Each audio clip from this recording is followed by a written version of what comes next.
Welcome. This is Sidebar. Sidebar, a frank discussion on the law, life, and liberty. Sponsored by the LaHood Norton Law Group. And now, your objection sustained. Your hosts, Karen Klaus and former Bexar County District Attorney, Nico LaHood. 1200 WOAI, I'm Karen Klaus, and we have former Bexar County DA Nico LaHood, who I saw on television this week for a story that I hope that we get to talk about. If you don't know Nico, he was the former Bexar County DA. Now he's a trial lawyer, managing partner of the LaHood Norton Law Group, and George Araujo, scholar, former chemist and pharmaceutical researcher and director. So there was a shooting this week. I don't know if this is going to be our main topic, but since I saw you on television, I was like, that was weird. Because when you hear about a shooting, I hate to say this, but in San Antonio, a lot of times you're like, another shooting. Yeah. Well, okay. How many times do we have to hear that in San Antonio on the news? But this one is a little bit different because a vehicle owner whose car was stolen or truck was stolen decided to get it back on his own without the police. So we're gonna mention and talk about that. And then this week also there were more charges filed against President Trump this week. And then in a courtroom somewhere far away, Hunter Biden was in court also, and he almost, or maybe his attorneys thought he almost was about to get the deal of the century, but then somebody read it, and it revealed that maybe it was a little bit too much.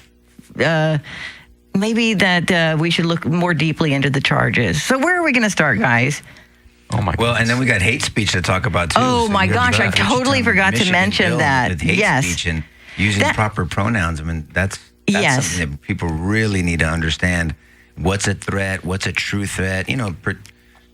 Threats are not protected speech. You cannot threaten someone. That's not a First Amendment right to threaten somebody.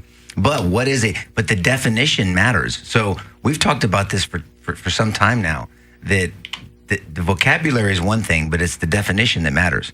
So what is a true threat? And then, but they're claiming that certain language and certain lack of use of pronouns is threats. And then you can be prosecuted for that. So that's going to be interesting how that develops. And that came about because George sent over a poll that he had seen about millennials and how more and more think that referring to a transgender person by the wrong pronoun should be a criminal offense. Yeah, you like that? Yeah. Does that count for mistakes? 44% of millennials, according to a poll released by Redfield and Wilton. And this was done for Newsweek. Said that they are increasingly comfortable with government stepping in to regulate so-called false information. Because as you know, nothing that the government deems to be false has ever been proven to be actually true later, right? That's never happened. Right. So that number is changing rapidly. And it's 44% of millennials. Pew Research defines millennials. I'm using Pew now. There's an older standard that I used to use that I've since discarded.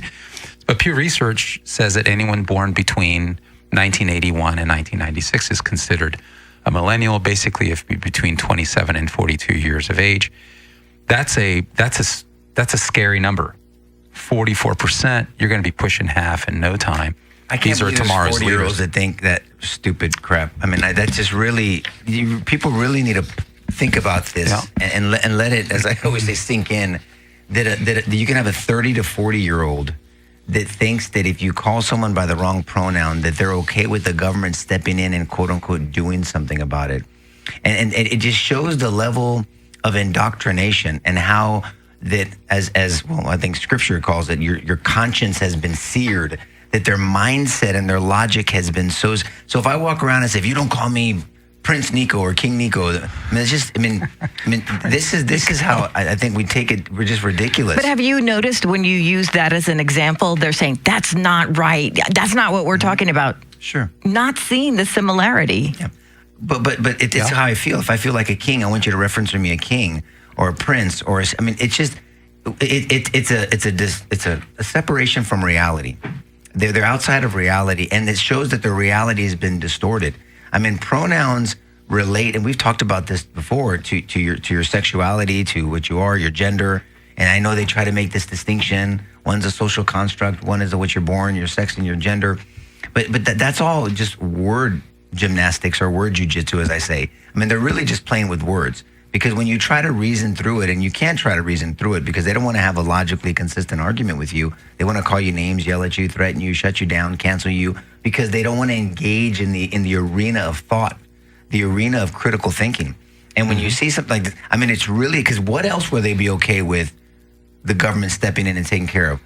And we saw this during COVID.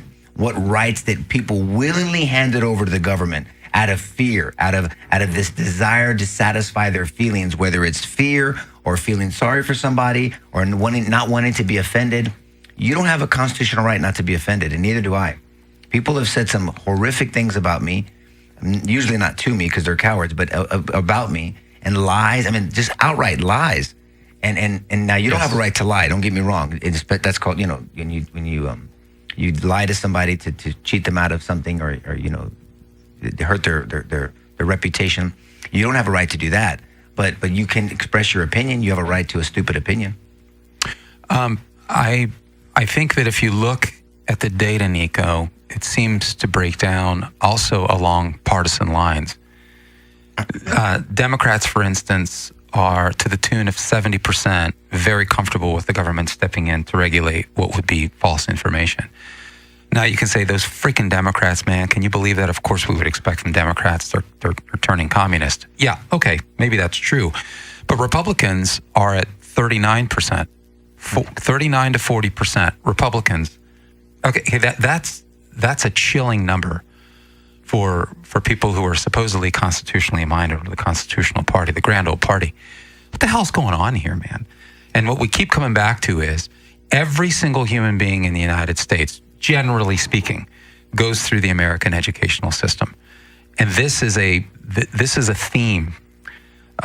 This is an article of faith if you go through the American educational system, that the Bill of Rights is increasingly under the gun, and that free speech and the right to believe what you wish to believe and articulate what you wish to articulate without government reprisal, that's truly under the gun today. And this is something that the American Academy is pushing. There's a ton of dollars behind this. And guess what, parents? You are subsidizing right now. So that we seem to be coming back to this theme repeatedly every week, Nico, because this is really what it's all about, right? If you can't think what you want to think, you can't articulate what you want to articulate, what you're saying to people is that they can't pursue truth. And if you can't pursue truth, you're screwed. And so throw in the towel. I mean, what's the point? Then you become a subject of someone else, and life doesn't look good. I'm not defending the Republicans on the 39 to 40%, but from what I've seen, I think it's an overreaction, because they're doing it. You want to do it back, and we want to limit true misinformation. Which, look, two wrongs don't make a right. You're either for limiting speech or you're not. And if we don't like censorship, then they can say stupid things. They can say misinformation. You can say misinformation. The way you combat misinformation is with true information. And then you present that to the court of public opinion. You show your evidence. You reason yourself to the truth, and then people give you their verdict by what they want to follow. That's the First Amendment. That's the constitutional way. So you don't respond to this. This 40% is troubling. It is. If that's amongst the... Question for you and Karen. What changed since 2018? Because that's the last time this poll was looked at. And Pew does really good work. I mean, they have not only statistically significant number of respondents, but the way they analyze the data and reach their conclusions, I think, is rather methodically sound. I wouldn't consider them certainly to the right, to the right of center politically. I'd say, if anything, they're slightly to the left of center. But they try hard. They do. They try harder than most to be right along the center. I want to know what happened since 2018, because the parties were roughly the same. They were roughly right around 40%. And it's changed dramatically to 70% in 2023, and it went up another. It stayed relatively steady for Republicans, but something changed from 40% to 70% in 2023. Obviously, the COVID era. Is it possible? I think it's a question we need to ask. In those 5 years, especially with the advent of COVID, is it possible that we simply made it more normal and made it more okay for a central planning office to tell us what the hell we ought to think and how we ought to respond? Well, that's obvious, I think. I think that's an indoctrination. That's just slowly handing over. And then this new normal. Yeah. We've talked about that, George. Yuri Bezmenov, right? When he talked about the 4 stages of ideological subversion. I mean, one of them is demoralization. You got to have fertile ground, and not having a moral compass helps. Destabilization happens all the time. Crisis, and a crisis can happen within minutes now. Forget about, I think he said, 6 or 8 days or whatever it was. Mm-hmm. It's an interview from 1984. And then the fourth one is normalization. This is just the new normal. And that's what grooming is, by the way, going back to that topic from last week. Yeah. That's what grooming is with kids. A touch, a conversation. That's not really an appropriate conversation. It's okay to talk about that with me. I'm a strange adult. And this touch is okay. This touch. Now, and you little by little, you go further and further. Exactly. And we have been groomed in this area. This is ideological and logical grooming. And we've lost our damn minds. We have. Sorry, George. When we see your own president, though, nuzzling up to a child worldwide, whether it be social media, you see that happening. If that's not the picture of the new normal, because that's not okay for somebody to do that to a child, much less the president of the United States. That was just weird. We barely touched on that 2 weeks ago. I know. It was just weird. I mean, look, you come from an Hispanic, Mexican, Lebanese, I mean, more Mexican than the Lebanese side. I mean, I always tell people, we chew on our kids, you chew their earlobes, you just, their cheeks, their toes. I mean, that's just, it's cariños, you're touchy, and that's how we are. But when you have an old president dude in the Europe. But that's government policy. If you can mutilate a kid's body, what can't you do? Well, good word. Okay, you are listening to Sidebar, and you can watch the stream on Facebook Live or YouTube, and you can find those, I guess, platforms on sidebartv.com. We will be right back.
This is Sidebar.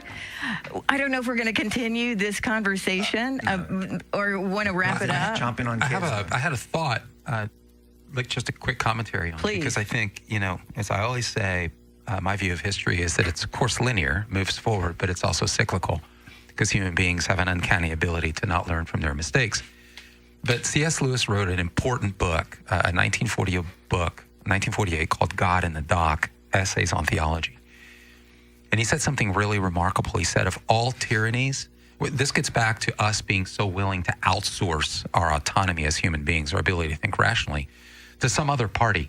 Because if you look at that poll, the poll said that Democrats are, to the tune of 70%, are increasingly more comfortable basically having government stepping in to determine what is false information and then regulating that information. Okay. Well, Republicans are around 40%, but that number shoots up when the party regulating is not government, but technology companies. It shoots up 10%, both for Democrats and Republicans. So they go from 70 if it's the government to 81% if it's a tech company.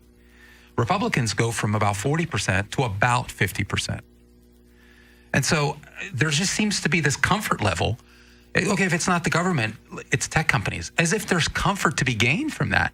So I was thinking about Lewis, and what he said in 1948 on his God in the Dock is, he said, of all tyrannies, a tyranny sincerely exercised for the good of its victims may be the most oppressive.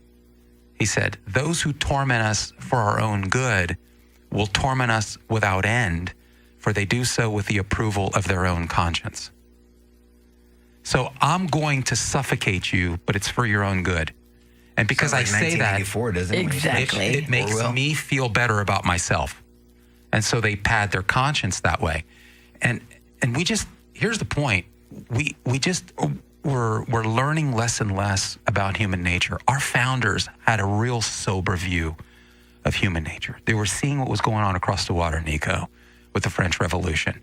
They were watching that experiment. Not only did they have history before that, but they were watching that experiment and say, thank you very much. Thanks, but no thanks. That is exactly what we don't want. We don't want an atheistic culture that basically makes policy or determines how they're going to live life and teaches their generations to think in a way that is increasingly detached from reality. And if you don't believe there's a God to whom you are accountable, at some point, you're going to have to give an account. If you don't believe that, then it's almost incalculable the number of evils that can stem from that. And so this is what's happened, really, if you look at the French Revolution and in French history since then. And our founders had the good sense to say, thanks, but no thanks. We're going to go in a very different direction. And it seems now we've come full circle. And are we not flirting with what the French Revolution flirted with and ultimately brought in, I think, 2 centuries of a mess, really. We've heard all this before. If we don't know our history, we're going to repeat it. We're in danger of repeating it. But it's obvious that millennials, with the way they're thinking in just certain polls, don't know history. Because I can't believe that Americans that aren't millennials or Gen Z believe that same way. Do you have any stats on what Americans that are older than millennials believe? I didn't know millennials were that old. To be honest, I know. Maybe I'm getting old. They used to be the young ones. Well, I'll be 51, God willing, in September. But 27 to 42. That seems you're a grown ass man or woman there. Yes. You better not be thinking stupid. No, that's just stupid. That's right. And my generation and your generation is Generation X. Oh, is that it? Okay. Yeah, and that number. It's not. It's really not. It's not great. If you look, that's those age between 35 and 44. If you look at that same Redfield and Wilton millennials poll that I mentioned, it's around.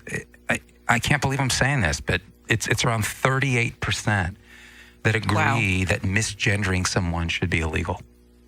Yeah, I know. You got that hood. Let that sink in. Right. Face. But that's true. This is what I mean. People are desensitized because we're all in the same culture and we're all privy and really subjected to the same movements in society. And if you don't have something to anchor you, if you don't have a set of ideals that everybody agrees to anchor you away from a madness, it's everybody's vulnerable here. I think this is where it trickles in to and we haven't heard it in a while. This whole pedophilia movement. Mm-hmm.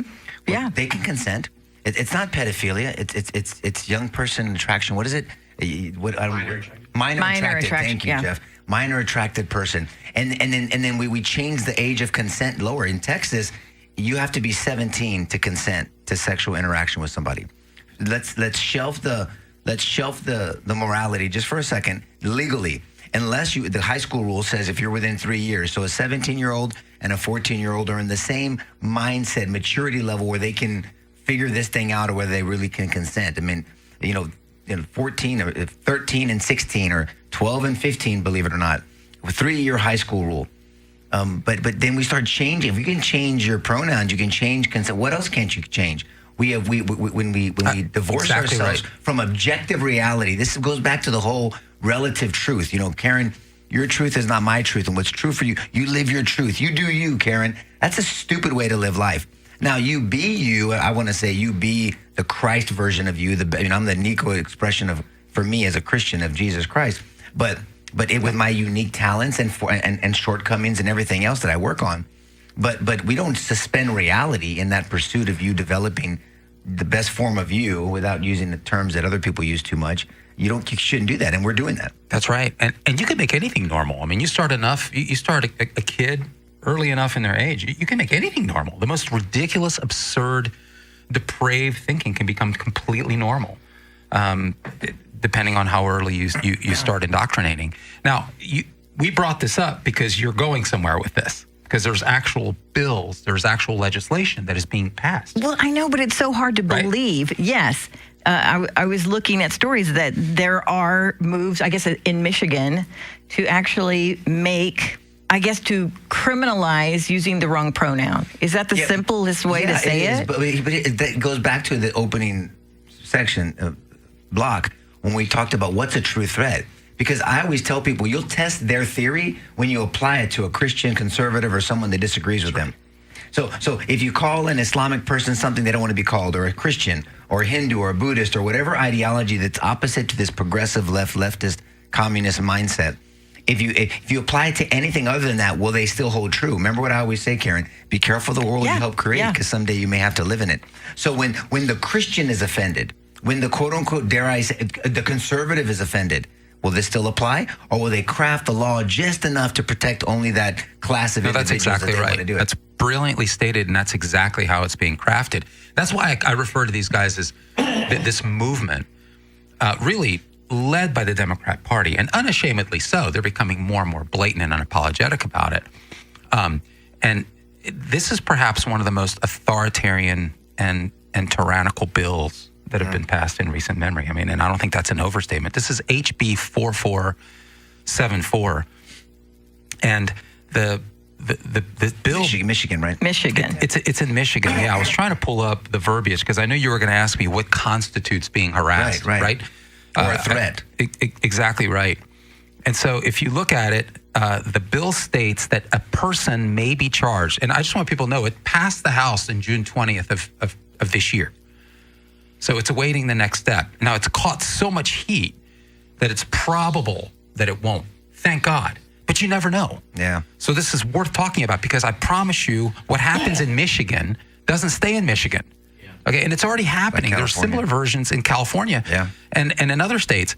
But here's what the bill states, that a person may be charged with a felony and sentenced for up to 5 years in prison if they, quote, Nico's earlier terms of intimidation, but if they, quote, intimidate or harass another individual, end of quote, use, quote, force or violence, or cause severe mental anguish, end of quote, based on, by the way, 2 new perceived characteristics of gender identity or sexual orientation. So LaHood asks, how do we define intimidation, harassment, and violence? Well, if the person feels like they've been intimidated or harassed. Well, is it only for that protected class of gender identification and orientation, or anybody? It's focused. The bill is focusing on those things. Yes, I'd be shocked if this holds up to constitutional muster. So is this intimidate? I'm sorry, Karen. No. Is this intimidate or harass? And is it conjunctive or disjunctive, or severe mental anguish, or is it 2-pronged? Meaning, is it intimidate or harassment? What is that definition? And severe mental anguish. Yeah. So unfortunately, as we know, Democrats have really no idea, but they've left it broad enough where you're no longer defining violence as an actual act of physical harm on somebody. It could be that I wound you in some way, emotionally, that I offend you in some way. And if you feel that way, then that constitutes harm. The bill is crafted to allow that, and it is in with particularity to gender identity and sexual orientation infractions or issues. And so here's the point that Nico brought up earlier that I think is really what we ought to be really concerned about. It's that while they're pushing this, a wide majority of Democrats are no longer defining violence as an act of physical harm. And so you got to force that. How in the world, no pun intended, how do you define violence? Well, words are violence. That's the point. That's where we are here. Silence is violence too. I know. I mean, so everything's violence. Yeah, but what you said earlier, it's not just the words are violence, but it's words that they disagree Right. with that are obviously violence. So how does this affect a pastor who is preaching, saying homosexuality, it's not good? Oh, no. It's happening. We saw it happening in Congress just recently. I brought this up because I thought it was, remember Josh Hawley was asking Kiara Bridges, she's a University of California, Berkeley law professor, and he asked her a simple question. And so, because she used the term, quote, people with the capacity to get pregnant, is how she phrased it. And so he said, okay, would that be women? And in response, she looked visibly agitated. If you recall, she stated that Hawley's line of questioning, quote, opens up transgender people to violence. I saw that. End of quote. So he asked a simple question that I think anyone with any understanding of objective reality would ask, and that anybody I think would say yes, it would be women. And she apparently he was calling for violence against transgender people. But the line of questioning should go back about the Christian, about the conservative. Because remember, ideas have consequences. And is your idea logically consistent, and does it violate the law of non-contradiction? You can't, well, it only offends these people and not these. Well, no, the idea, the way you were conducting your questioning, your statements, who's defining these terms? What rules of engagements do we have? Under the Constitution, you don't have a right not to be uncomfortable. I have a right to make you uncomfortable, Karen.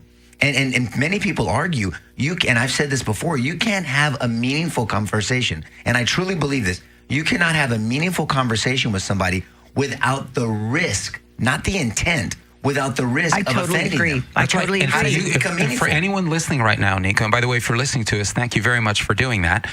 But if you're listening and you think that we are killing a fly with an elephant gun here, that we're somehow exaggerating this issue, and it was just, okay, maybe Kiara Bridges is a lunatic, you should know that almost every single major news outlet sided with her. In fact, Newsweek, since I'm on Newsweek right now, published a video, and they stated that Bridges slammed Hawley for his vicious and transphobic attack on trans people. Now, because he asked a question. That gives you a completely different perspective of what happened. And it was all over the internet. We got to take a break right now, but we will be right back with more on Sidebar.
platforms, the social media platforms that we stream live on by going to sidebartv.com. You can watch us on Facebook Live or YouTube. And as always, we'd love for you to become a sponsor, a contributor to the show, and you can find that at sidebartv.com. Oh, good. Here's Nico. Nico, I wanted to start talking about the case. Can I go to the bathroom, guys? No, you cannot. You can't. There was a shooting at South Park Mall. Was it a couple of days ago now? And when I heard the story, I was like, yeah, well, whatever. But the more information that came out of the story is apparently a guy's truck was stolen. For some reason, he could track it down, found his truck, and then confronted the man and the woman that were in his truck. And then apparently, or this is what I hear, that he had a gun. He told the guy that was sitting in his truck to get out of the truck and let's wait for the police. And then allegedly, the driver of the stolen vehicle took out a gun, took a shot at the owner of the truck. The owner shot back, killed the guy that stole the truck, injured his passenger, a female, and I think maybe the owner of the truck's, the female companion, was also shot. I don't have that information, but the bottom line was, go ahead, Nico, please. No, for some reason, it's not for some reason, you can stop the consequences of a theft. You're able to prevent Talk about that, because I can't imagine doing that myself. Well, that doesn't mean it's not legal. Right. So if somebody steals, if we're here, someone walks in and grabs George's iPad here and starts walking out, George says, give my iPad back. And the guy ignores him and keeps walking. George can strike him and use force to prevent the consequence of a theft.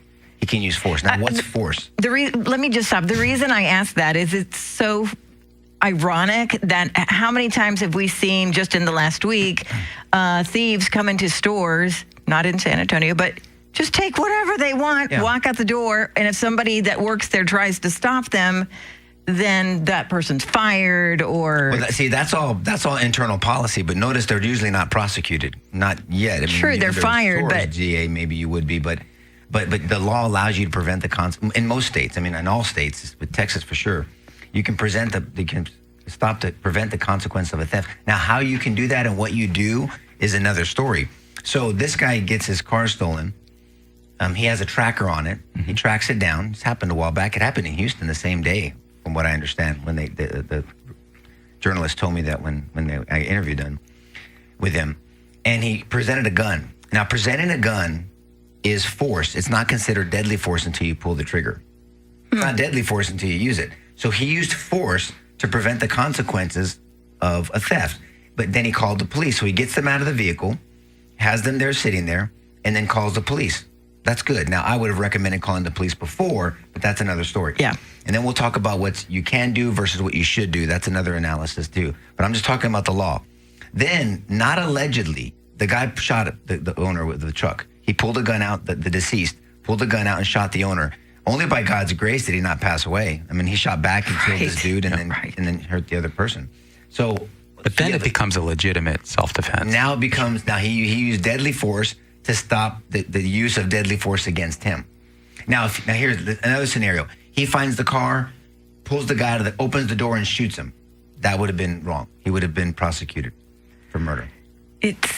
George, you have questions about this. Come on, I can see your face. Well, I want to go. I went to a Ken's 5 interview, and they had asked a prominent defense attorney in the area. You might know him. His name is Nico LaHood. Yeah. Although I threw out that, and I want to correct what I said to you guys earlier.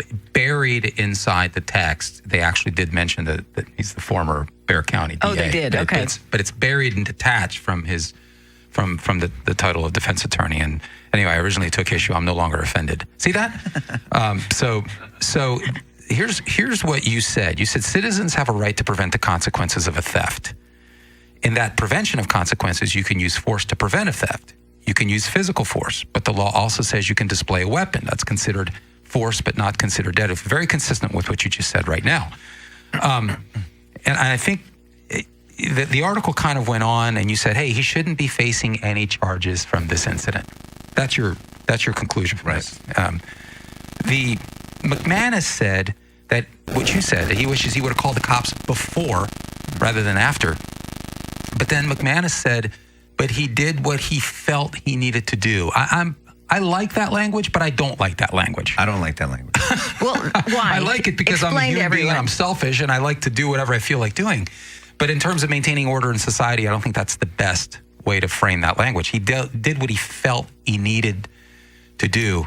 Maybe that shouldn't be a great standard. Well, I think I know what Bill was meaning there, but that's not the way to express it, because you don't want people doing what they feel they need to do. You want to do what's legal, right, exactly, and appropriate and socially acceptable in that sense, not society standards. But so that I understand why you take issue with that. He felt he did what was legal. That's what I said. He did what was allowed by the law. Those are, I think, better, clear answers than he felt what he needed to do. These are useful conversations right now because there's, in case you guys are listening and you haven't noticed, there is, without question, a national assault on self-defense. Mm-hmm. This is a problem. Yeah. And so anytime these issues come up, I love that we talk about them because these are what-if scenarios. This is becoming more and more common. And so the statistical probability that it could affect you is increasing. So I want to know what is legal, what isn't legal, what's permissible, what's not permissible. Because God forbid this happens to any one of us sitting in this room. But it's becoming increasingly more real. And then you have to think about, can you prove it? And it's weird. So the burden shifts when you really think about it. I've said this to many clients when I meet with them in private. In this world of the justice system, in our world, it almost doesn't matter what the truth is. And as a Christian, it matters to me. Yes. But I'm just saying, it almost doesn't matter what the truth is. It matters what you can prove the truth is. Are you in a position where you can respond back to something that Jose Garcia, the victim's brother, said? Sure. Okay. He said, the victim was my brother. And there are two sides to every story. Whether my brother was wrong or right, he had a gun pointed at him. I guess he took it upon himself to defend himself. The guy who shot him is a vigilante, not a hero, meaning the car owner. A vehicle is not worth taking someone's life. I don't care what kind of car it is. You don't take the law into your own hands. Now, my mom, my family, we all have to suffer and just deal with it. He's right in some senses. I think he's just emotional, and understandably, because it's his brother in another sense. I always tell people, if something can be replaced, let it be replaced. I mean, whether you can legally do it or not. I mean, you take a car, my kid's in the car, you're gonna meet the devil today. I mean, we're gonna go. I mean, but take the car, replace the car, take the laptop, I guess. I mean, but what he's not doing is he's shifting the blame. Yes. And I get it. He's the brother. So I mean, I understand. I literally understand. My brother was taken from us, not in these scenarios. Obviously, he was the victim of a carjacking. but he doesn't hold his brother accountable for pulling a gun. So stealing a car, because he wasn't borrowing it. With all due respect, his brother was stealing a car.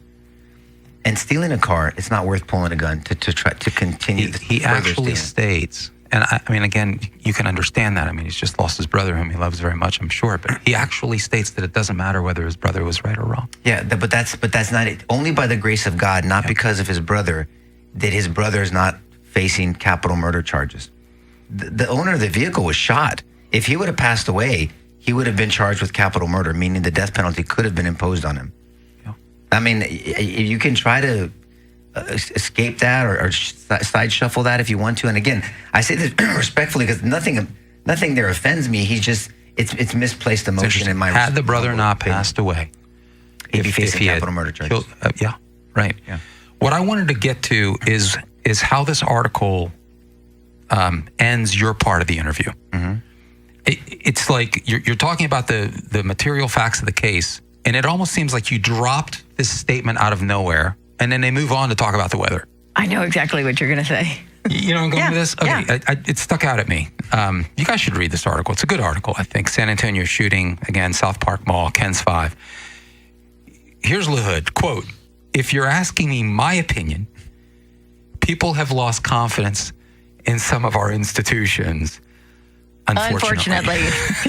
Okay, that seems like it's out of nowhere, but actually is not. It's actually quite pertinent and relevant to this, and it's a totally true statement.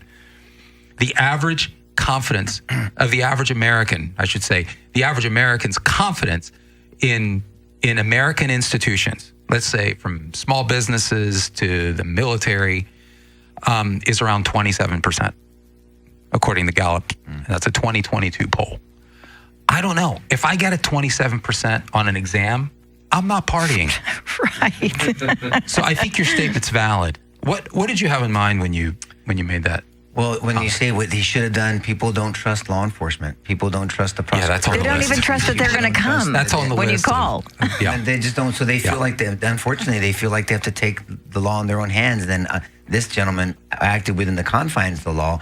I mean, myself, and it sounds like Chief McManus, I didn't read that article, have the same advice to call the police before and wait there, but then you have to play it out. When you pull that weapon, even though it's legal to pull out that weapon, what happens if that person charges you? Under the law, it says you can use deadly force to prevent him from taking your weapon. Because if you charge a person with a gun, it's natural to assume that they're going to use that gun against you. They're not charging you to throw it away. They're going to use it against you. And that really applies to every law enforcement officer. When someone charges the law enforcement officer with a gun, you think people don't play this out. What if that perpetrator, that suspect, overpowers the officer? Now he has access, or she has access to his weapon, all the magazines, extra ammunition. I mean, people are in danger, including the law enforcement officer. People don't think of it that way, and they're not really understanding, because we've gotten so emotional in our analysis of circumstances that I think it's truly harming our society. But now the next question is, are charges going to be filed against the owner of the truck? I hope not. They should not be. They should not be. I doubt it, but I mean, you don't know. We're hearing McManus and LaHood both saying this is a legitimate act of self-defense. It was very. I mean, there's nothing new that I think that I'm missing here. And so, I mean, if he does get charged, I hope he finds great legal representation, because that would be an improper accusation. LaHood Norton.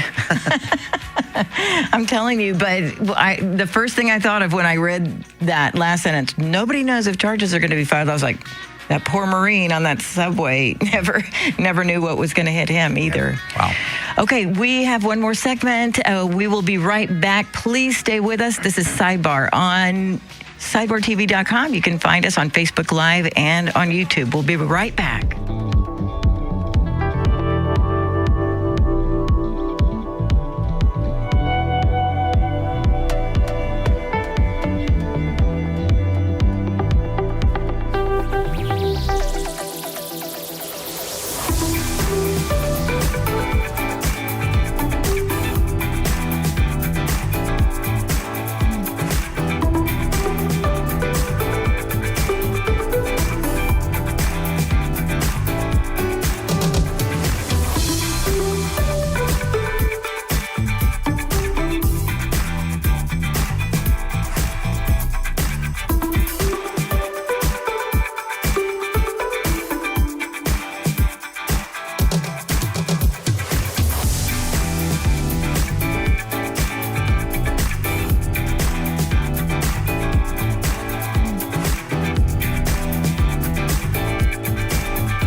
Law, whatever you're saying, but please repeat what you were saying. Yeah, confidence in America's institutions. Okay, thank you. Some of which include law enforcement, like Nico mentioned, but the one that we were just talking off air about that matters, because these are our elected representatives. And I told Nico I was shocked, and he was shocked, that confidence in the Congress has never been this low. It's 7%. Yeah, that was crazy. I mean, I know it was low, but not that. 7%. 7%. This is Gallup's 2022 poll. Anyway, that's chilling. These are our elected representatives. Here's the deal, folks, if you're listening. And it's easy to besmirch Congress, and it is increasingly a pathetically ineffective institution. But we got to look in the mirror, man. We got to look in the mirror. We put these people in office. So if we've got a problem with them, we got to look at ourselves. We have to take ownership. We have to take responsibility. And that's the dynamic that I see in a lot of these polls, is that we're criticizing the very things that we are doing. So, I mean, okay. Remember that magical word in the Declaration of Independence called consent? This whole experiment is based on the consent of the people. Yeah. If you don't like the people in Washington, D.C., then look at yourself. Yeah. How can you improve yourself? How can I improve myself? Maybe the way I think, the way I conduct myself. maybe the way I make decisions isn't exactly the best for myself, my family, and my country. We have to take personal responsibility for our actions. This was an ethos inside the American Academy. It started, really, the whole thing is based on teaching children to be responsible for their own actions, to take responsibility for their own actions. And we simply don't do that. We teach children to blame everyone else but themselves. Yeah, I'm not one of those parents that mijito doesn't do anything wrong. I call it the mijito santo syndrome. I mean, my grandma, God bless her, I mean, she passed, but ay, mijito, no, mijito. I call it the mijito santos. And I deal with a lot. I deal with a lot of family members that have mijito santo syndrome. Like Hunter Biden. Well, I mean, that's a great transition, yes. Karen, that's what you're good, Good transition, Karen. Man, that dude. Yeah, well, I mean, he's got mijito santo syndrome. Totally. Like crazy. Well, I've got to look that up because I'm going to use it from now on. well, I mean, it's yes. I mean, this plea deal that fell apart is interesting. It's not done. I mean, she's given them 30 days to brief it, the constitutionalities of it. This is very interesting. I'll say that. Unique, never done before. The judge actually read the plea agreement. She presides over it. That's the arbiter of this plea bargain is going to be the judge because they've waived a jury, obviously. And then she pointed out some things that were disturbing to her. One of them being that they were laying on her lap. On her responsibility, whether Hunter violates the pretrial diversion program. So pretrial diversion is a very, very powerful tool that prosecutors can use that is hardly ever used in the federal system. It's allowed. It's in the statute. And we've tried to bring it up before, but it's because of the sentencing guidelines, it's very different than state court. It's hardly used. I hope, I really pray that federal prosecutors use it more often. But the sentencing guidelines are what they are, and I'm not going to go into a law school class on it right now.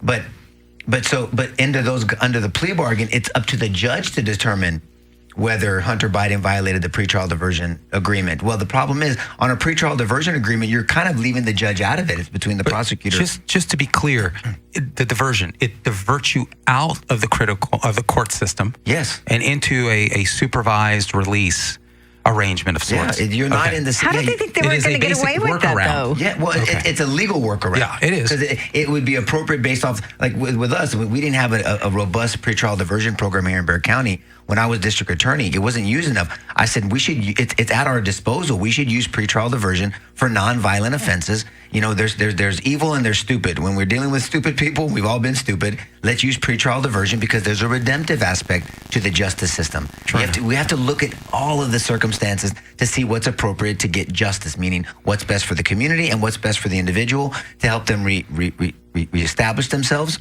and redeem themselves to society and become a productive member of our community. So it's very appropriate under the right circumstances. But under this, gun charges, tax evasion, it leaves it on the... And that's where the judge's like, wait a minute, you're putting me into this process. I'm not the prosecutor. She felt, I don't know if she said it or not, there's a violation of separation of powers. That's not how this works. There's supposed to be an ebb and flow of checks and balances between us all, and I'm now involved in it. How can I check my own homework? And that's not going to be appropriate. So she felt very uncomfortable with it. Then she says, now you're also giving this kind of blanket immunity. That's weird. That was wild. You can use immunity. Don't get me wrong. There's 5K, downward departures, all kinds of things in the federal system that can be used as part of plea negotiations, depending on what the citizen that's accused can help the government do, testify, substantially inform on somebody else, all that other stuff. But this blanket, we don't know what you may or may not have done, but between this year and this year, the whole thing's kind of weird. It was weird because if you look at the two misdemeanor counts, which many legal minds, I think, including you, said this really shouldn't be misdemeanors; these are typically felonies in terms of tax evasion, avoiding paying taxes, basically. And I think it focused specifically on the years 2017 and 2018. It was something like $1.5 million, and it equated to about $100,000 in taxes that he just blew off. And so it was two counts of that, and then you just mentioned the pretrial diversion. Mm-hmm. But that was for, I guess, the illegal possession of a weapon, correct? Because I guess he was a person who, I think the evidence is pretty strong that he's got a substance abuse problem. And but virtually every source has said this is a sweetheart deal, I think is what you called it. It was. Okay, so now those are the only 2 years that showed up there. But the reality is that since then, you've had Gary Shapley, which we talked about last week. Gary Shapley has come forward, one of the IRS supervising investigative agents. And I think Joel Ziegler, I think, was the other one that came through. And they were very detailed. And they rattled off a series of infractions by the Department of Justice, which really has kind of gummed up the works. I wonder if this weighs in on the judge's thinking. Maybe. I mean, we'll have to ask her, but I'll tell you what was interesting. When the judge asked them, are there any ongoing investigations? Okay, yeah, now? Thank you. That's a whole different ballgame. Think about this. That's where I was going with that. Yeah. Good point. Yes. Well, and then the prosecutor said, yes, Your Honor.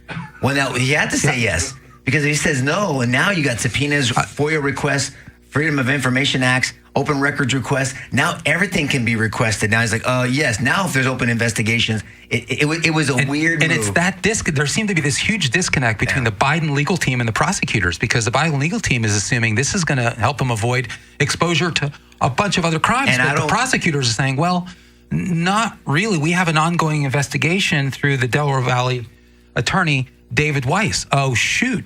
Well, okay. Because if you look at the testimony by the IRS agents, it goes back to like 2014. It's like years and years. And the plea deal really only focuses, as I saw it, on 2017 and 2018. So what about all this other stuff that's going on? And so I mean, it's almost like a comedy of errors. The judge is like thrown in the middle of this hornet's nest, and she's like, "If you're asking my opinion," to quote LaHood here, I think,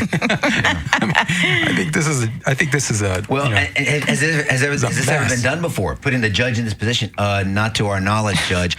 Look, I don't begrudge the defense counsel for trying to get the best deal for their clients, as long as it's legal and ethical. I mean, that's what defense lawyers are supposed to do, to zealously represent their clients. So I'm not, now what I do criticize them on is when you still have this plea that has not been agreed on, you still have the arbiter, the ultimate arbiter is the judge that's going to agree or not agree or reject the plea. Yep. And then you call her Judge Ito. That's just stupid ass lawyering. I mean, and I can say that because I mean, that's just not thinking. You push for your client. Advocate, be a zealous advocate. Don't apologize for it. Do it with honor and integrity and all the stuff that we conduct ourselves in our office with. But man, don't criticize the judge. That's just stupid. The one that they were expecting her to just let it go. Yeah, and then all this other stuff. But I can't believe a judge did this. And these people, the critics on the other side of these news, and I use that word news very loosely, news organizations, they obviously don't understand the justice system, the roles in the justice system, a federal judge versus a state judge. They just don't get it. That's just that they're just being tribalistic when they criticize what the judge did. And that's the word. I'm so skeptical that things are indeed so tribalistic, and that includes that we've actually includes the Department of Justice. I can't believe I'm saying this. The Department of Justice is now really doing the bidding of the Biden White House. I mean, they're sort of the I was going to say the brown coats, if you will. It's a strong statement, but I mean, they're really sort of the personal police arm of the Biden White House at this point. Is it the Department of Justice or the Department of Injustice at this point?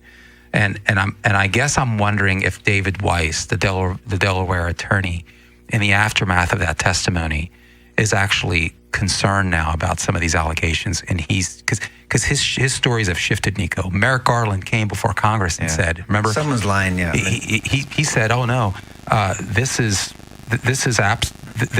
no interference that's taken place here. We're giving David Weiss really all the freedom that he needs, and not only does he have jurisdiction in Delaware, he's got general jurisdiction." But then David Weiss came back and said, "Actually, I don't think I do. I think it's just jurisdiction inside of Delaware." And then he got pushback, I think, from the oversight committee. No, I actually do have oversight that's more general. And so David Weiss seems to be changing his story. Now in the aftermath of this testimony, I think David Weiss is not going to be testifying before Congress. Yeah. They're trying to bring Merrick Garland back because they think that he's lied under oath. Wow. This is a total mess. It is possible that some justice might actually come from this. Well, look, I mean, if the question is who's going to enforce it? If A.G. Garland lied under oath, that brings complete. I mean, that just turns everything upside down. Obviously, who prosecutes that or who holds that accountable? And then you have Biden that obviously knew what was going on with his son's. I mean, business dealings. They've even changed the wording on that. Yeah, I mean, there's so much going on here that really. But what happens? Serious question. What happens then? Well, I don't know. Well, but I want to go back to your point you made really quickly. But the answer is nothing happens. But it just exposes. I'm sorry, I just want to give you the quick answer. But it exposes people. None. But I'm just thinking this. So look at this plea bargain that Hunter Biden gets, and you think of prosecutorial quote unquote discretion in this arrangement that's never been done before for the first son. I guess you call it that way. And then you have this advocate, and I forget his name, George will know it, that the Catholic advocate at that abortion clinic that is just praying on the opposite side of the street. Exactly. This unhinged fool. Craig Houck. Craig, what? I think it's Craig Houck. Okay, Houck. That's the person that was accused, the Catholic advocate. Then this unhinged fool comes across the street, starts using language and yelling in his face, and then his 12-year-old or 11-year-old son's face as well. Get out of my kid's face. No, shoves him. So, defense of third person shoves him. And then he gets prosecuted to a jury. Thank God a jury acquits him. So this discretion, these standards are skewed. Look, guys, we're going to wrap up now. Thank you for joining us. If you want to join us, we're going to continue the after show on Facebook Live, YouTube. We'll be on YouTube as well.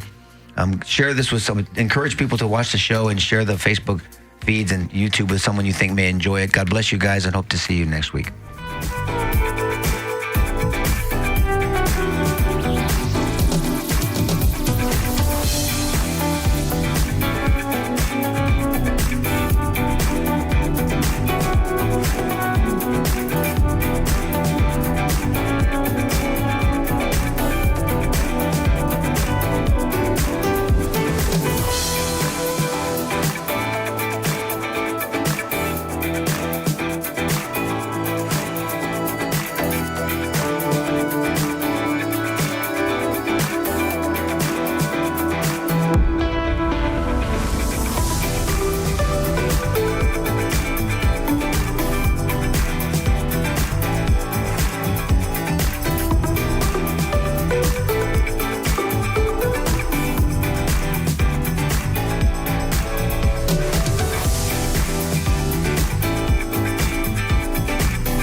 Hauk.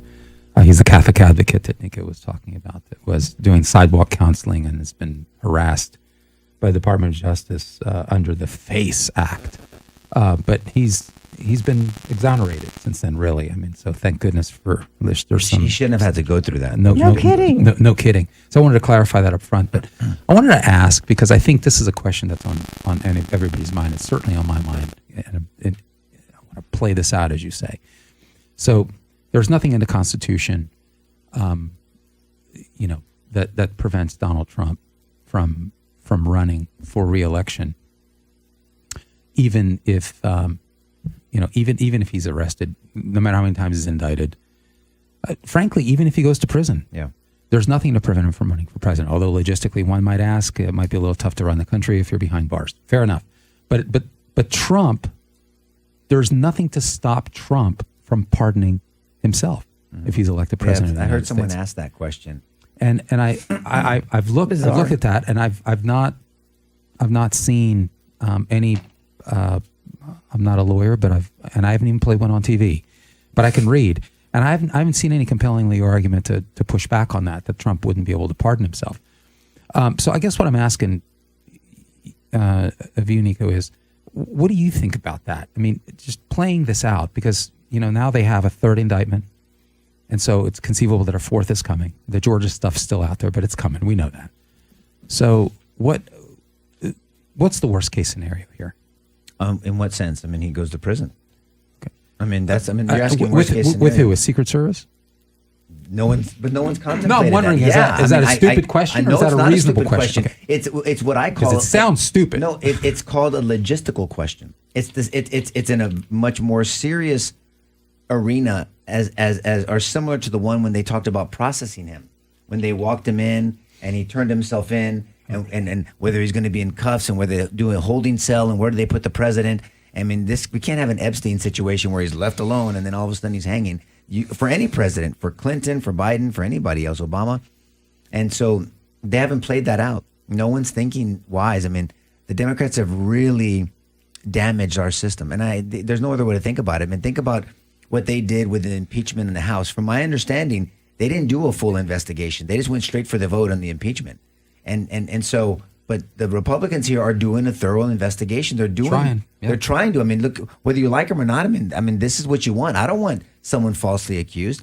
And when everyone says that, it's for sure Biden knew this, I'm real leery of all your evidence from other people's words. There has to be corroborating evidence, and so you don't want someone, a co-conspirator that cannot be substantiated. Uncorroborated co-conspirator testimony. You want it corroborated. And so federal and state laws are different. You have to corroborate a co-conspirator statement. You can't just have them, because they're all going to be self-serving. You did it. You did it. I mean, then it's a he said, she said situation. So all these people, even the text messages or the WhatsApp apps or whatever, my dad's right here.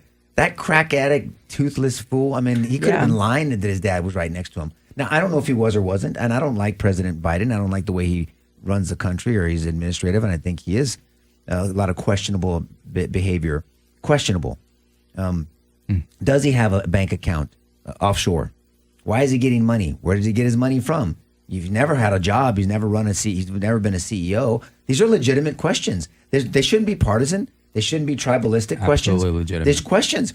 How did you get your money? Where did it come from? Who's paying you what? Why are they paying you money? Why are they paying your son money? For what? What's the quid pro quo? When you have a contract, you have a mutual assent to be bound, offer acceptance consideration. What's the deal? Why are they paying you during this? And that's how an investigation works. And you make these nexus links between individuals and allegations and things like that. And so all that needs to be done. But with this many charges against Trump and more coming, in my mind, I naturally think something's going to stick. It's not like nothing is going to stick. If there's hundreds of allegations and, so many charges against him, something's going to stick. It just happens that way. That's the strategy. That's the strategy, depending on the jury. And then the question, George's initial question, does he pardon himself? Look, I mean, that is if he wins. If he wins, right? I mean, he's been claiming this is, this is prosecutorial abuse. He's been claiming that from the very beginning, And the public largely sides with him on that. So for Trump to pardon himself will be seen as a delayed but very necessary act of justice.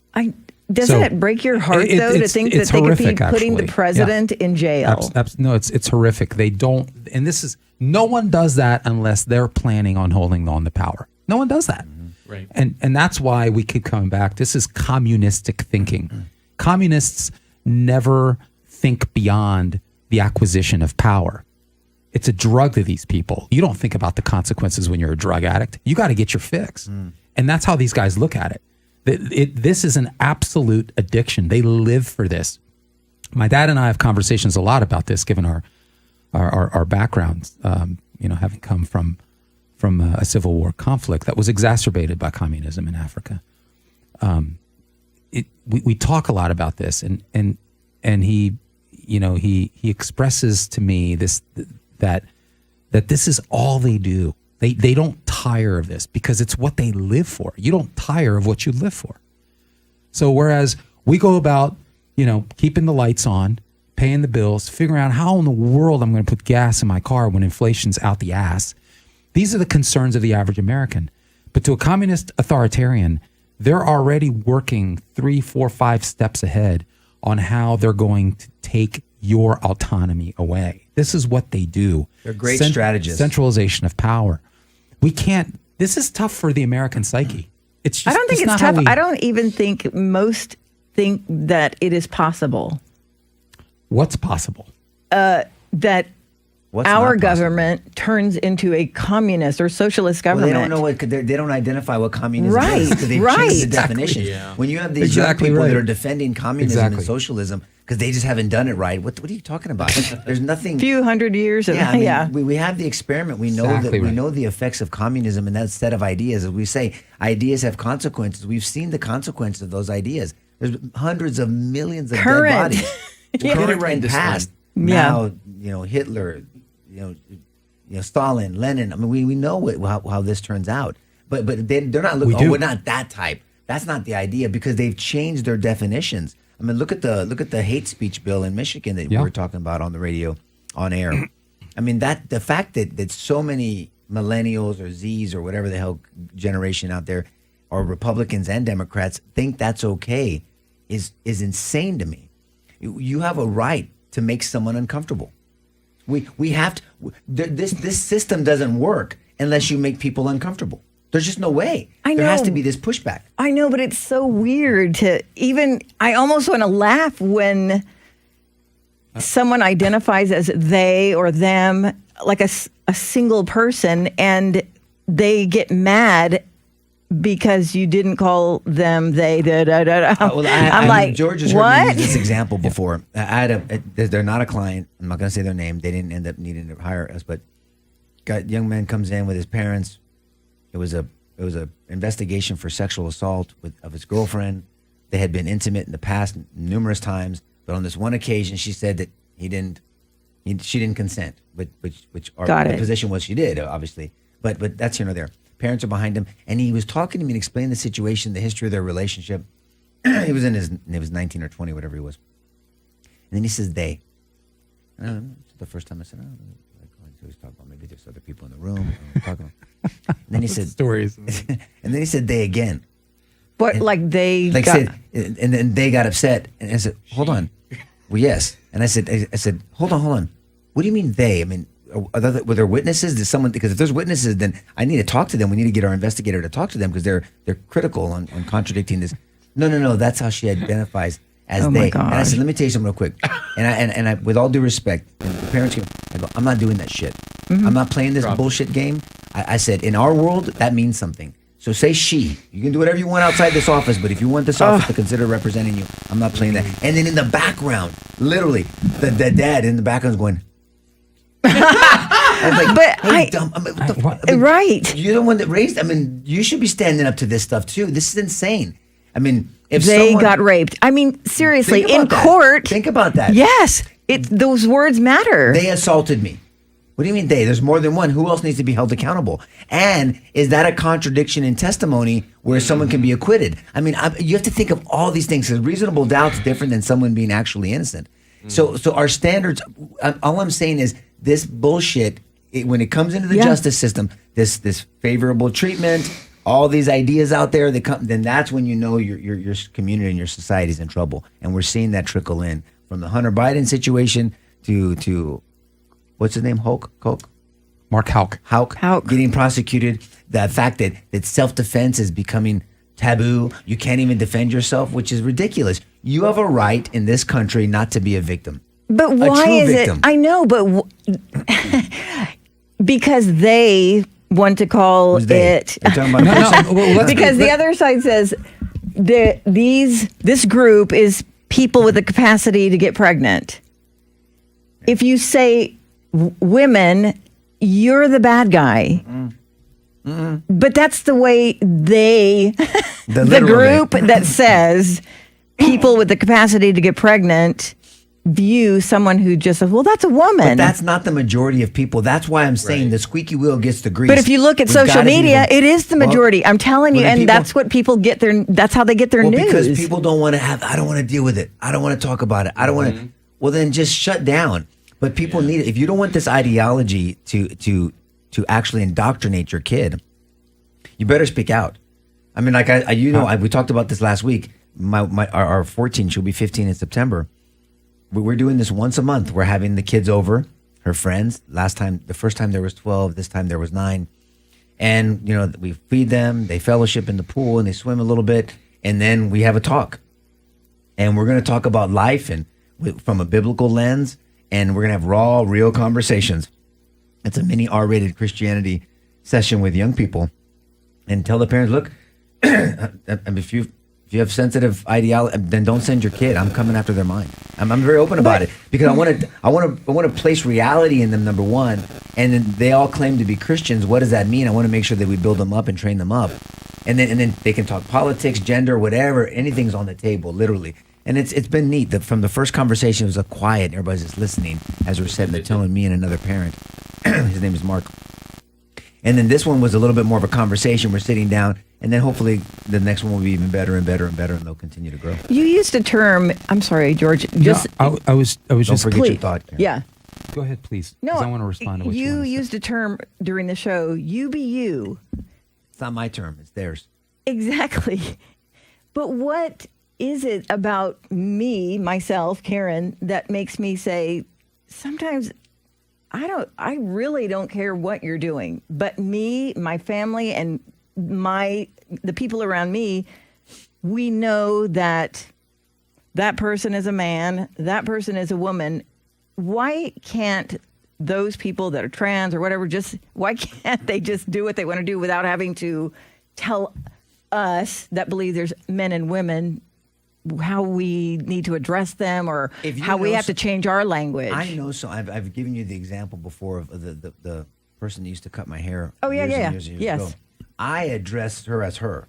Now I wasn't as strong in my beliefs when I first met, but even now I still do it when I saw her at Salata, but she's not saying, hey, you better say that's not her mindset. That's me. That's my decision to talk to her that way. Mm-hmm. That's mine. But I'm not going to be forced on me to say this is reality or this is what you want to do. That's like when someone's saying, hey, my full name is Nicholas Anthony, right? Nicolás Antonio, if you do it in Spanish. So it's like, hey, I want to go by Tony. No, I'm going to call you Nicholas. I'm going to call you Nico, whatever it is, whatever. No, I want to go by Tony. That's my name also. No, bullshit. I'm going to call you what I want to call you. I mean, that's just respect. If you want to, that's an individual exchange of two people, okay? That's it. Pronounce my name Perez instead of Perez. Your name's Perez if you want to do it properly. Say Perez. Okay, I'll say Perez. I mean, you understand my point because it's your last name and it's not the way everybody else mentions it, but okay, that's you personally. You should respect that. And you can bust their balls about it and tease them about it. Like, hey, you're not really a Mexican, you're a coconut or whatever you want to say. It's Perez and say it right. That's different. But this is this you're trying to change the norms. You're trying to break these what do they call it? The nuclear family and these nuclear bedrock of morals that have shaped Western culture. And gender is one of them. Men are men, women are women. Kindergarten Cop was accurate. Boys have penises, girls have vaginas. That's classic. And Arnold Schwarzenegger's like, oh, okay, whatever. Right. I mean, that would never be in a movie today. I know it would not. It's scientifically accurate. We've lost our minds. No, we've lost our. And this is a, it seems crazy. It seems like we're talking about an alternate reality, but we keep coming back to this idea that this is rather deliberate. This is strategic. It's a plan. It's crazy. This is so old. We're so detached from history. We don't appreciate that. But this is very, very much part of the strategy. I was leafing through, as you guys were talking, a study by the University of Chicago that is showing that the culture, and unfortunately it crosses the political spectrum, it is particularly pronounced among Democrats, but the culture is resorting or is wishing for the coercion of their political opponents as a means to resolve problems. And by resolve problems, I mean not resolve them, but crush the opposition. And I'm not just talking about crushing the opposition rhetorically. Like I say, we need to crush ideology. Yeah. So when I say we need to crush the Democrats in 2024, I'm talking about ideologically. I'm not talking about going on and voting and taking office. Absolutely. Yeah, not physically. And I pray that it's not just 2024. I pray that it's forever. Yeah. Okay. So that's what I mean. But if you look at the University of Chicago, they're saying that they're actually talking about force. The American public is becoming more and more okay with the use of force, the use of coercion against their political opponents. Democrats are 2.5 times from January of 2023 to June of 2023. There was a 2.5 time increase in being okay to use force to achieve your political goals. And where this was particularly pronounced was on the issue of abortion. Okay? Because abortion has become singularly, as these people see it, about a woman's right to choose. Okay, so what's a key strategy to get the American public to this point? Because we weren't always like this. What was that strategy? And this is old. This is communistic. It's the demonization of your political opponents. Dershowitz calls it, the next step then is the criminalization of differences. That's where we go, and that's where we are actually right now. And I think you can expect more and more of this to happen over time. There's a book written by W. Cleon Skousen called The Naked Communist. It goes back to 1958. And he basically lists 45 goals of communism inside the American Republic. And I would challenge you guys to buy the book, read it. There's been a number of reprints since. But I think that if you read through the book, you're going to go point by point by point, and you're going to say, this guy's talking about the future. A lot of these have already actually been implemented. I mean, some of the most violent haven't yet, but we're on our way. But how did we get to this point? It happened literally by osmosis. This has been absorbed. It's been taught. And so this is why at the end of every show, we seem to come back to this point of we are morally and we are politically responsible. We really are. We have to become more and more involved.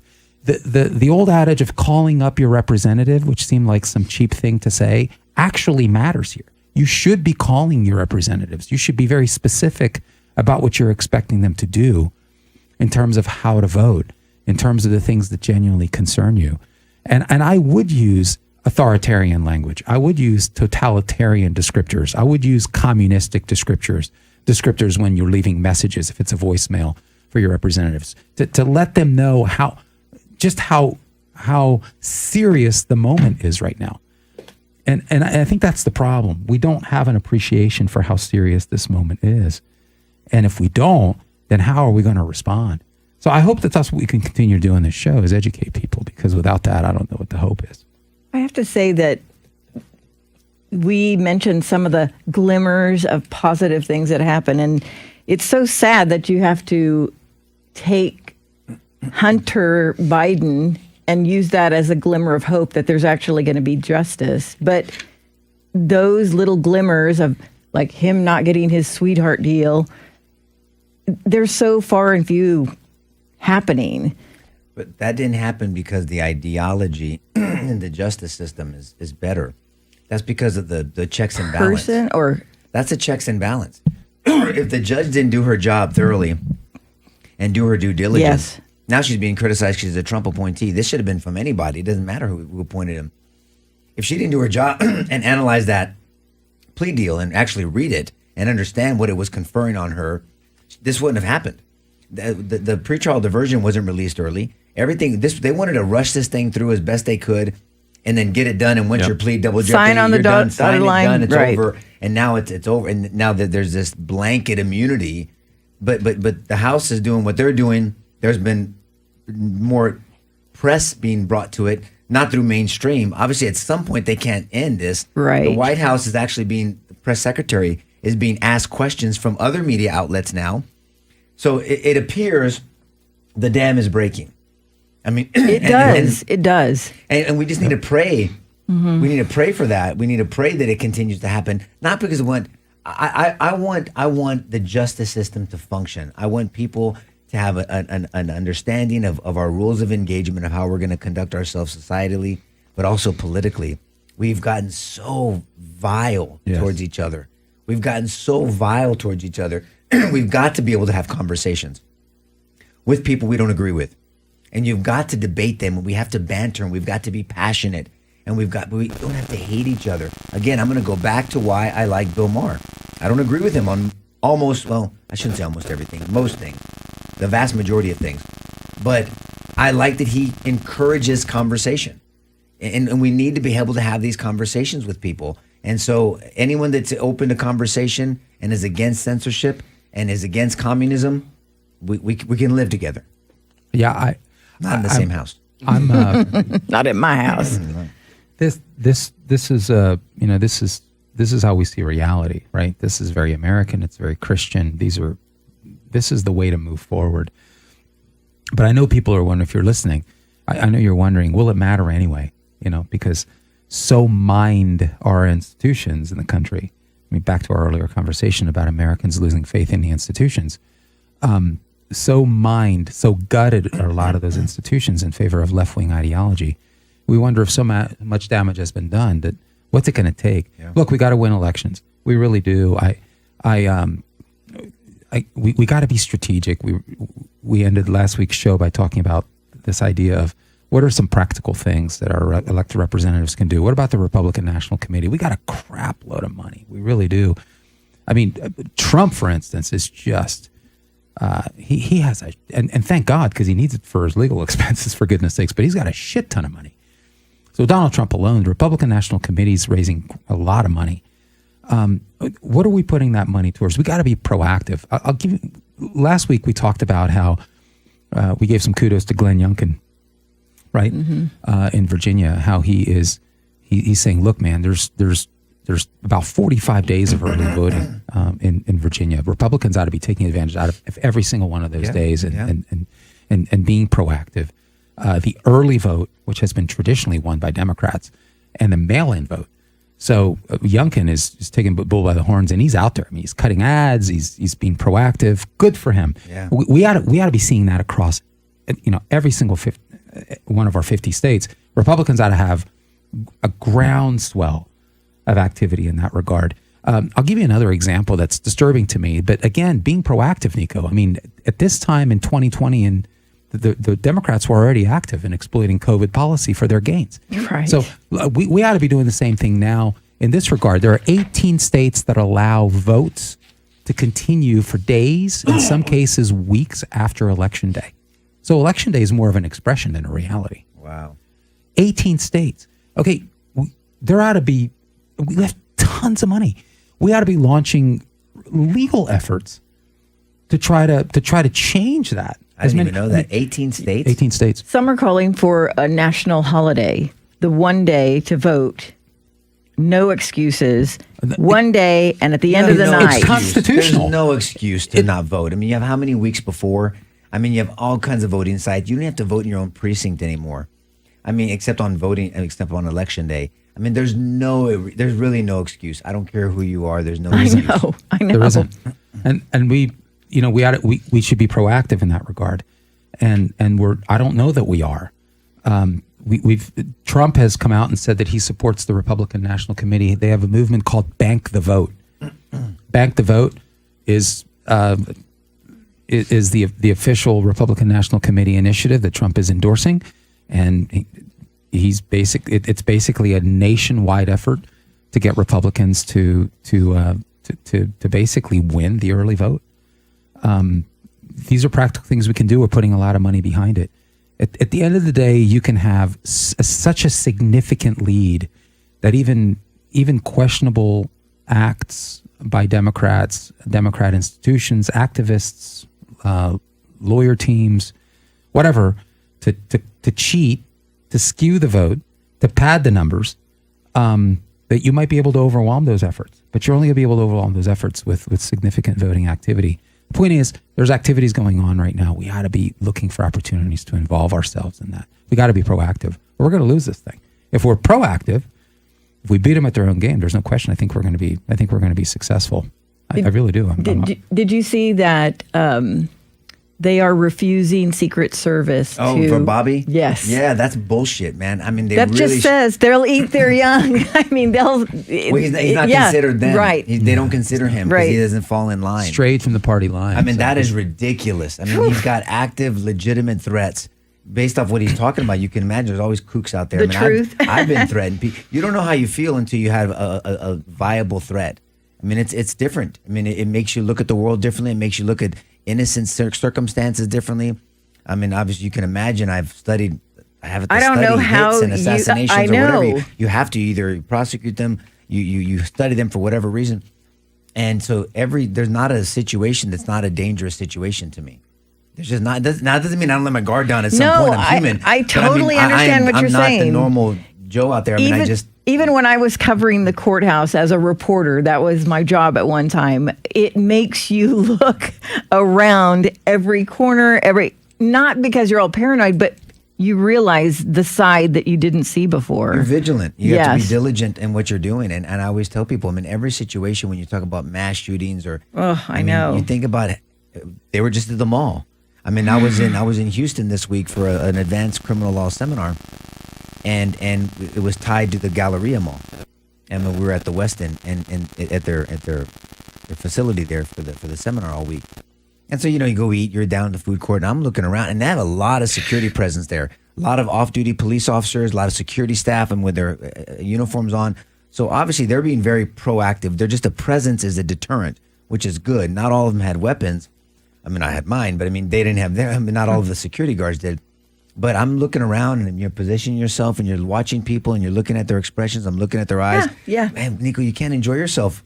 I mean, maybe I can't. I don't know. I mean, I try to stay engaged in the conversation I'm at, but I'm looking around at the same time. You have to be diligent because things happen anytime, anywhere. In a exactly. second. It takes literally a second and you can't press rewind. So it's a crazy world we live in, unfortunately. But they should not be denying Bobby, Secret Service. I mean, that just tells you. And there should be a movement. We should make this more and more public. And I hope he continues to push back on this because it exposes them. It really exposes their intent. We call it the mens rea in the criminal justice system. Their criminal intent or their mindset, what they're really trying to do. I'm worried that with every failed effort to stop Trump, just getting back to violence, and even. I don't think RFK is enough of a threat right now. RFK Jr. is enough of a threat right now. I mean, his best numbers put him at about 20%, which don't get me wrong, that's significant. I don't know how things look for him, especially since things look more and more dire for Joe Biden. You guys have heard me say anything. I think he's going to continue to run. But I think somebody ought to ask him, run for what, Mr. President? Do you even know that it's campaign season? I mean, I'm being serious. Yeah, I don't think he's actually present. I said, how many people on your campaign staff? Go. When's your next campaign meeting? Go. Elevator pitch. What have you done good? What could you do better? Yeah, don't ask him any hard questions. What are you going to do in your next term? Exactly. I mean, so he's going to run for what? Exactly. So, but he says he is. Okay, fine. So I'm going to take him. And I've said in here, I think the useful idiot theory is a powerful one of the Democrats. This guy will do whatever they want him to do, in large part, not just because he's senile, but because he's also extremely compromised, and more evidence continues to be released to that end. So, okay, they're going to do everything they can to stay in power. The Fetterman case is a classic example of how these people do not care at all how vulnerable somebody is physically. I mean, this man is you got basically a piece of meat that's being exploited. These people do not care at all about human dignity. It's all about power. Now, if Trump continues to succeed, meaning so far he's prevailed against every effort to stop him. If he prevails against every effort, play this out, because I think it's real. A lot of these charges are just bullshit, frivolous charges. And we're hoping that there's at least some judge out there with a brain who can come to that conclusion. If he prevails, given everything that they've done, do you really think that they won't resort to physical violence to stop this man? I think about that all the time. I, for one, think that it's realistic. I do. I believe that it's realistic that they would come after Trump. I think he knows this. I think he has to know it. He has to see how crazy these people are. And I mean, the Department of Justice, the release, the timing of the announcement of additional charges against Trump, Nico. Supposedly there's an additional defendant. Yeah. And another count against him, I think, right? Mm-hmm. The timing of that, immediately after the news that Hunter Biden's deal had collapsed. Well, they're not going to pull that out of their ass. No, I mean, that was already in the pipeline. There's no way they can generate that within a day.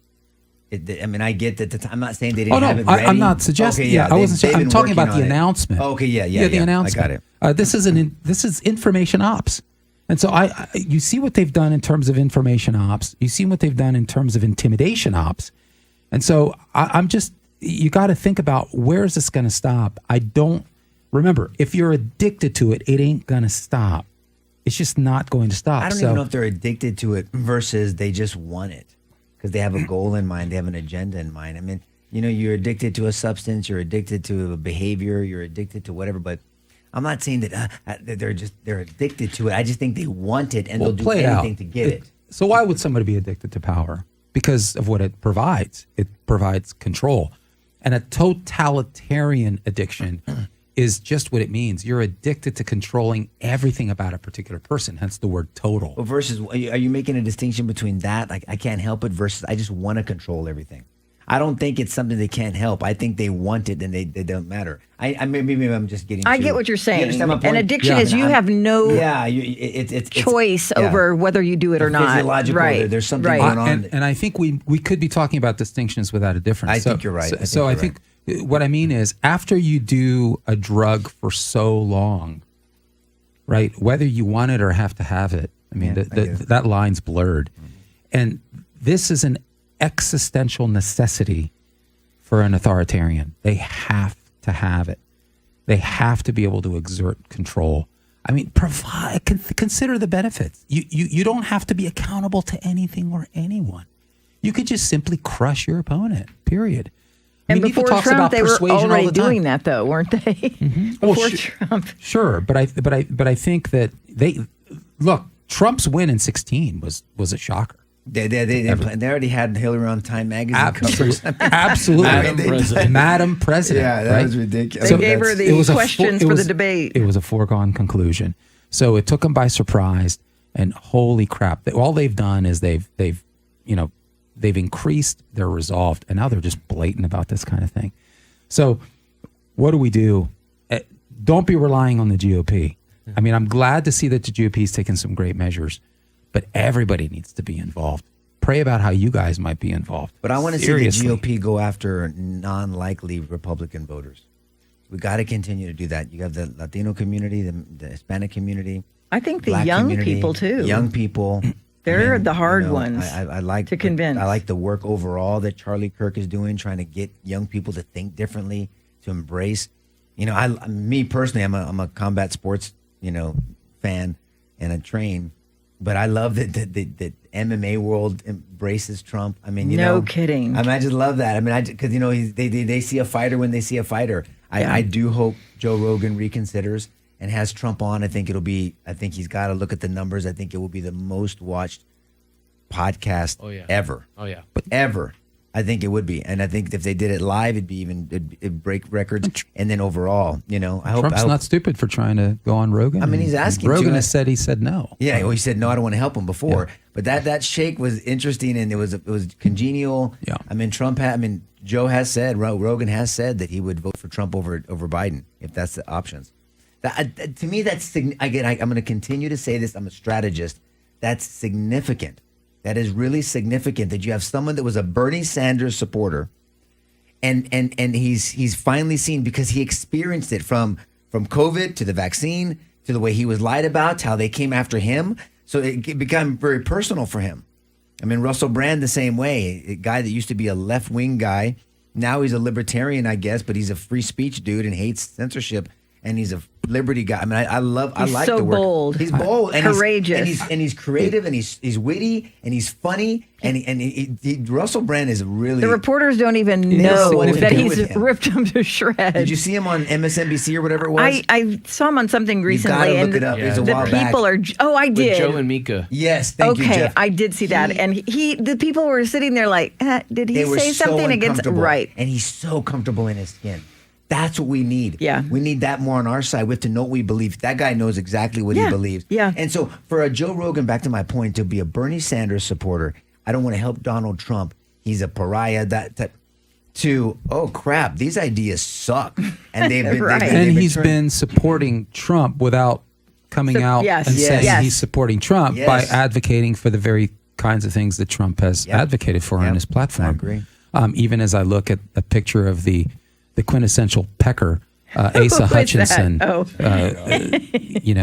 support is in the basement right now. He's allegedly running for president. Theoretically, rumor says he's running for president. See, it's peckers like this that hurt our cause. This guy has nothing substantive to say. George is talking about Asa Hutchinson. Asa Hutchinson, that's right. Oh my Lord! I thought you were talking we about need Will a serious Hurd. leader. This is the serious leader. Give me a break.